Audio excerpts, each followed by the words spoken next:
앞의 모든 상황들 속에서 하나님을 바라보는 성도님들을 축복합니다.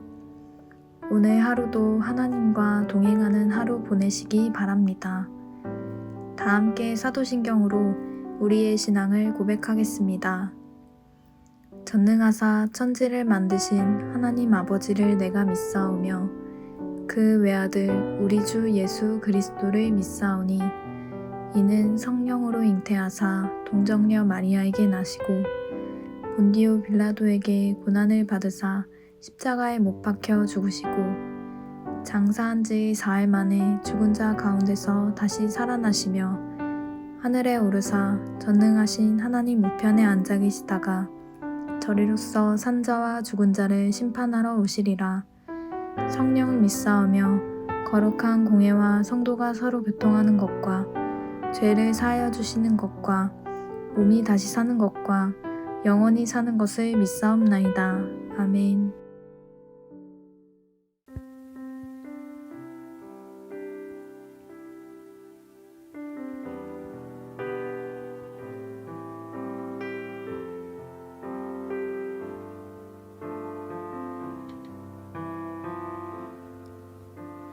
고단한 인생길 힘겨운 오늘도 예수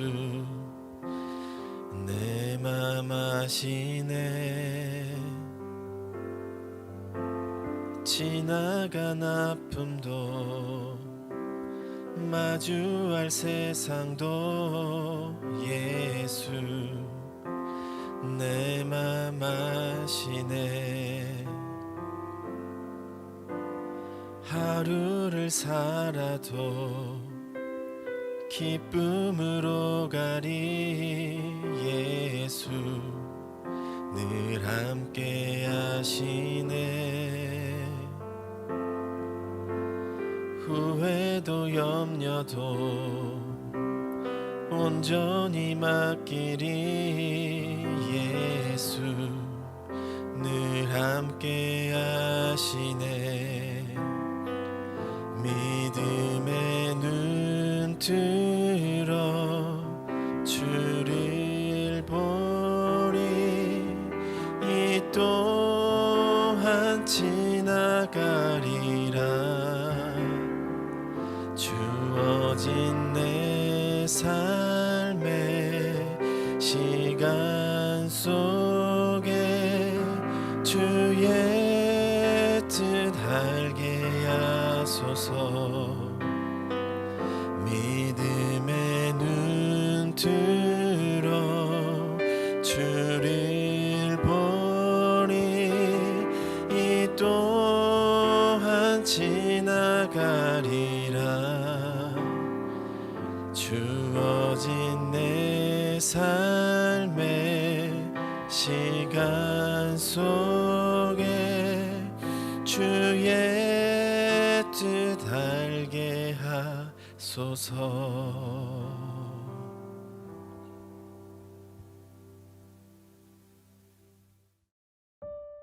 오늘 우리가 함께 나눌 말씀은 예레미야 1장 1절부터 10절입니다.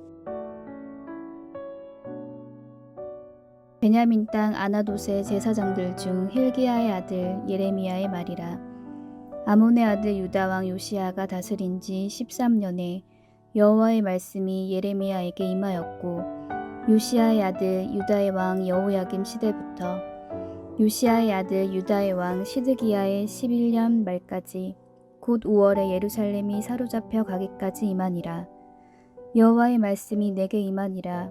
이르시되 내가 너를 모태에 짓기 전에 너를 알았고 내가 배에서 나오기 전에 너를 성별하였고 너를 여러 나라의 선지자로 세웠노라 하시기로 내가 이르되 슬프도소이다 주 여호와여 보소서 나는 아이라 말할 줄을 알지 못하나이다 하니 여호와께서 내게 이르시되 너는 아이라 말하지 말고 내가 너를 누구에게 보내든지 너는 가며 내가 내게 무엇을 명령하든지 너는 말할지니라. 너는 그들 때문에 두려워하지 말라. 내가 너와 함께하여 너를 구원하리라. 나 여호와의 말이니라 하시고 여호와께서 그의 손을 내밀어 내 입에 대시며 여호와께서 내게 이르시되 보라, 내가 내 말을 내 입에 두었노라. 보라, 내가 오늘 너를 여러 나라와 여러 왕국 위에 세워 내가 그것들을 뽑고 파괴하며 파멸하고 넘어뜨리며 건설하고 심게 하였느니라 하시니라. 아멘. 반갑습니다. 오늘 예레미야 1장 1절부터 10절까지를 중심으로 기준이라는 주제의 말씀을 함께 나누겠습니다. 예레미야가 요시야 13년에 선지자로 부름을 받습니다. 물론 그때는 이스라엘이 잘 나가던 때였습니다. 그러나 하나님의 부르심을 받는다는 것은 늘 부담스러운 일이고 성도로 신자로 부르심을 받는다는 것 역시 만만치 않은 일입니다. 이 세상을 살아야 하기 때문이죠.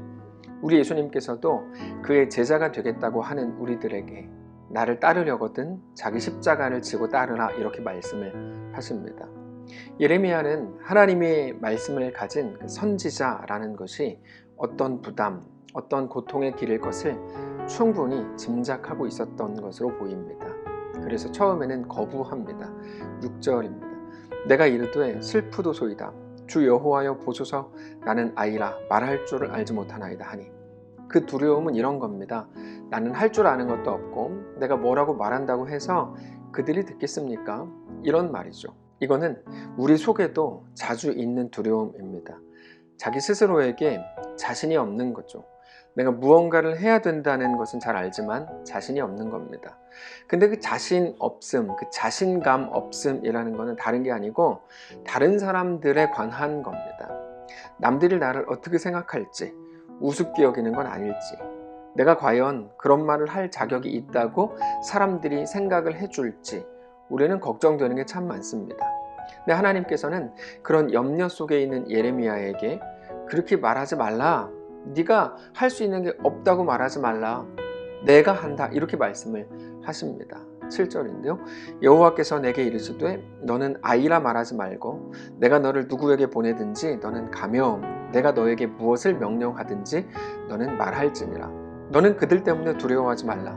내가 너와 함께하여 너를 구원하리라. 나 여호와의 말이니라. 이렇게 말씀을 하시죠. 그렇게 말하지 마라. 내가 너를 보낸다. 너를 보낸 건 나다. 너를 지은 자는 나다. 너의 주인은 나다. 우리는 이 부분에서 모세가 떠오릅니다. 하나님께서 모세를 애굽의 바로에게 보내시죠. 모세는 못 간다고 말합니다. 모세가 못 간다고 했을 때 예레미야와 비슷한 말을 했습니다. 다른 사람들이 내 말을 듣겠습니까? 그 사람들이 내 말대로 하겠습니까? 나를 우습게 보지 않겠습니까? 야, 너를 보낸 자가 누구냐? 이렇게 묻지 않겠습니까? 결국 우리도 마찬가지인데 우리의 두려움은 무엇일까요? 반대로 우리의 자신감은 또 무엇일까요?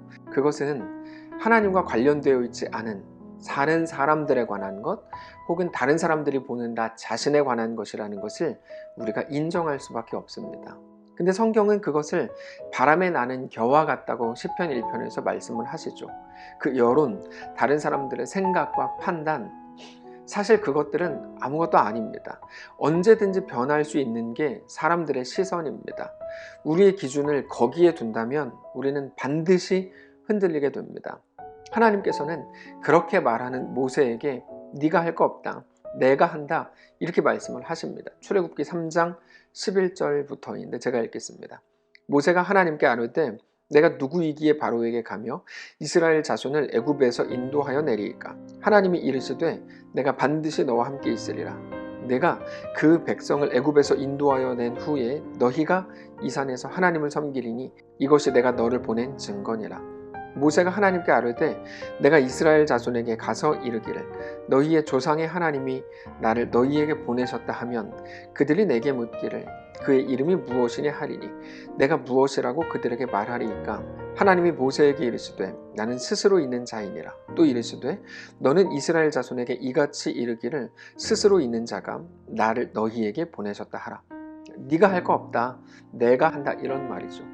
그들이 너를 보고 하는 거 아니다, 나를 보고 할 거다.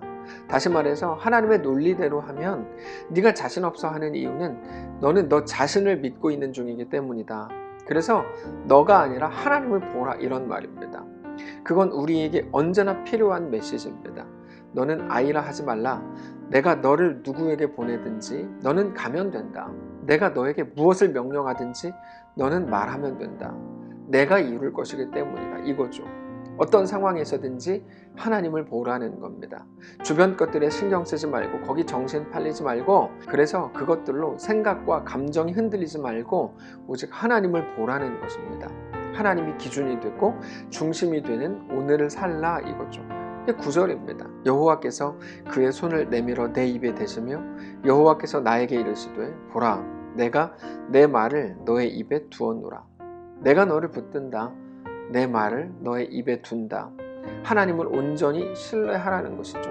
하나님을 신뢰해서 대단한 일을 이루어라, 업적을 쌓아라. 그게 아니고 오늘 너에게 주어진 삶을 살아봐라 이런 말입니다. 심지어 어떤 상황이 오더라도 그렇게 하라는 거죠. 그렇게 할 수 있다는 겁니다. 그래서 곧 이어서 너가 살게 될 세상이 어떤 세상인지에 대해서 이렇게 말씀을 하십니다. 10절인데요. 보라, 내가 오늘 너를 여러 나라와 여러 왕국 위에 세워 너가 그것들을 뽑고 파괴하며 파멸하고 넘어뜨리고 건설하고 심게 하였느니라 하시니라. 물론 이거는 앞으로 일어날 일들에 대한 말씀을 해주시는 것이지만 잘 생각을 해보시면 하나님께서 예레미야를 부르신 것은 요시야 13년입니다. 자, 요시야 13년은 이스라엘이 잘 나가던 때였고 역사적으로도 전무후무한 종교개혁이 이루어지고 있었던 때였습니다. 특별히 백성들은 요시야의 종교개혁에 대해서 상당히 자부심을 느끼고 있었습니다. 이스라엘이 너무 잘 나가고 있던 그런 때였기 때문에 결코 훗날 그것도 얼마 되지 않은 당대에 자기들이 멸망하고 패배하고 포로로 끌려갈 거라고 생각한 사람은 아마 한 명도 없었을 것입니다. 특별히 그들에게는 하나님의 약속이 있었고 언약이 있었죠. 성전이 중심된 신앙이었거든요. 자기들에게 성전이 있는 거예요. 하나님의 언약이고 약속이 있고 자기들은 또 하나님께 잘하고 있어요. 종교개혁을 이루고 있는 때고 두려워할 게 없습니다. 모든 것이 자신만만했습니다. 요시야가 종교개혁을 훌륭하게 한 것도 사실입니다. 성경도 요시야를 훌륭한 왕이라고 말합니다. 근데 어제도 말씀을 드렸지만 요시야의 훌륭한 개혁도 므낫세로 인한 하나님의 진노를 막지는 못했다 말씀을 드렸죠. 왜 그랬던 걸까요? 그 속에 이중성이 있다고 말씀을 드렸는데 그거는 현실과 신앙을 구분하려고 하는 이중성이었습니다. 그들 속에는 또 다른 이중성이 있었죠. 요시야 자신도 그랬고 모든 이스라엘 마음속에 우리는 종교개혁을 이룬 사람들이다 라고 하는 자부심으로 꽉 차 있었던 걸로 보입니다. 그래서 우리는 이미 할 일을 다 했기 때문에 하나님은 우리에게 복을 줄 수밖에 없어 이런 마음을 가졌다는 겁니다. 그 낙관론, 나쁜 짓을 해야 하나님이 벌을 주시지 지금 우리는 잘했는데 그러니까 하나님은 우리에게 복을 줄 수밖에 없지 않냐? 이런 겁니다. 그 낙관론이 이스라엘 백성들 마음속에 꽉 차 있었다는 겁니다. 우리가 이미 최고의 부흥운동을 일으켰고 종교개혁을 완성하고 있기 때문에 하나님도 우리를 어쩌지 못한다 라는 생각인 거죠. 그러나 우리 하나님은 우리의 옳고 그름에 갇혀 계시지 않습니다. 우리가 잘했기 때문에 하나님도 우리를 망하게 할 수 없다 라고 생각한 그들의 낙관론이 사실 그들을 더 깊은 수렁으로 몰아갈 수 있었다는 겁니다. 하나님은 잘한 자에게 복을 주고 잘못한 자에게 고난을 주는 그런 상벌의 기계가 아닙니다. 하나님은 하나님의 거룩한 목적을 두고 무슨 일이든 우리 앞에 행하십니다. 하나님의 행하심에는 기계적인 법칙이 있는 게 아니고 우리에게 대한 하나님의 사랑과 거룩한 목적이 있을 뿐입니다. 근데 남유다는 우리는 종교개혁을 이루었다. 앞으로 우리는 더 찬란해질 것이다. 하나님도 우리를 어쩌지 못할 거다. 그 마음이 있었다는 거죠. 그래서 예레미야가 바벨론에게 지고 멸망하는 게 하나님의 뜻이다. 거기서 신자로 살아라. 그렇게 외칠 때 그게 안 먹히는 겁니다. 안 먹힐 뿐 아니라 그렇게 말하는 예레미야를 증오하고 나중에는 잡아다가 가장 잔인한 방법으로 죽이게 되는 거죠. 오늘 우리 하나님이 어떤 분이신지 다시 한번 깊이 묵상하실 수 있기를 바랍니다. 하나님은 우리에게 지배받는 분이 아닙니다. 우리가 좋은 일, 의미 있는 일을 하면 그러므로 하나님도 우리를 어쩌지 못해. 그렇지 않습니다. 내가 교회 잘 다니고 신앙생활 잘하고 봉사 열심히 했으니까 우리 자식은 반드시 잘 풀릴 거야. 여러분, 하나님의 목적과 뜻을 우리의 것으로 대체시키시면 안 됩니다. 하나님은 우리를 다스리시는 분이고 우리 주인이시고 우리 아버지십니다. 우리 전능자이시고 나보다 나를 더 사랑하시는 분이고 우리에게 대한 완전한 계획을 가지신 분입니다. 우리는 언제나 하나님 중심으로 생각해야 합니다.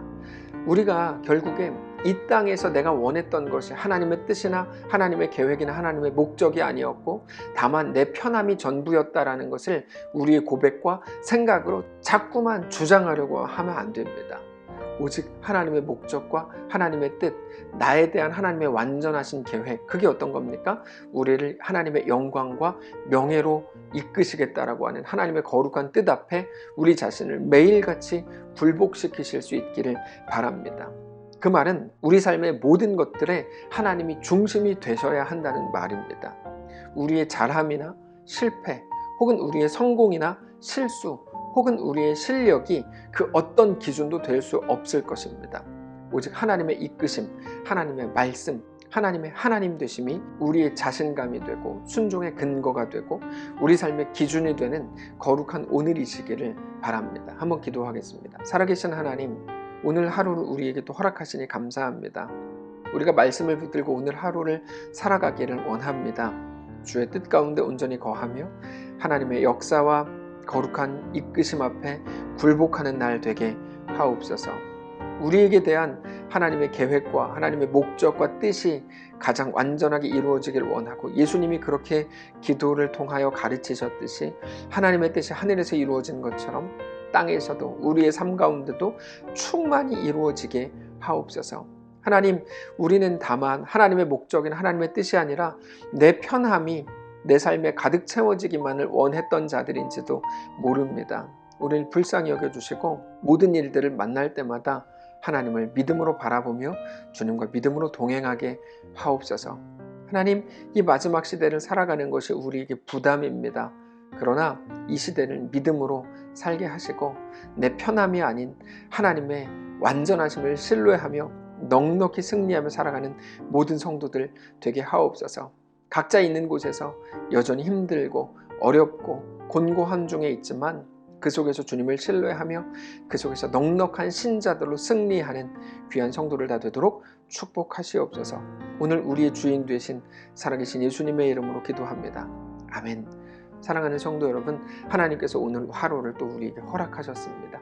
믿음으로 승리하시기를 바라고 우리의 원함이 하나님의 뜻과 하나님의 목적이 우리 가운데 충만히 이루어지는 것이라고 매일같이 고백하는 귀한 오늘의 삶이시기를 주님 이름으로 축복합니다.